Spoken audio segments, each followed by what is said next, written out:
কি গো, আমি কাজে বেরোলাম। শোনো, ও তো চলে গেল। ওর কি মনে নেই আজ আমার বার্থডে? এই দিনে যদি আমি বাড়িতে থাকতাম তাহলে মা কত কিছুই না রান্না করতো, কতই না ভালোবাসতো। আর ওর ওর তো মনেই নেই আজ আমার বার্থডে।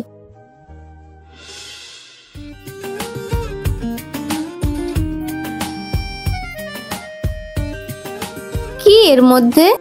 নিজেই খুলে দেখে নাও। শাড়ি আমার জন্য? হ্যাঁ, এটা তোমার birthday gift. Happy birthday Sumi. তোমার মনে আছে আজ আমার জন্মদিন? আমি তো ভেবেছিলাম তুমি ভুলেই গেছো। কি বলছো তুমি? একটাই তো মাত্র বউ তুমি আমার। তোমার জন্মদিন আমি ভুলে যাব? তা কি কখনো হয়? আর জানো তো, আমি অনেকদিন ধরেই ভেবে রেখেছিলাম তোমার জন্মদিন এলে তোমায় এই শাড়িটাই গিফট করব। তোমার তো নীল রং পছন্দ, তাই না বলো? চলো রেডি হয়ে নাও, আজ আমরা ঘুরতে যাবো। হাজারো ব্যস্ততার মধ্যে যে তার প্রিয় মানুষটির কথা মনে রাখে, সেই তো আসল জীবন সঙ্গী।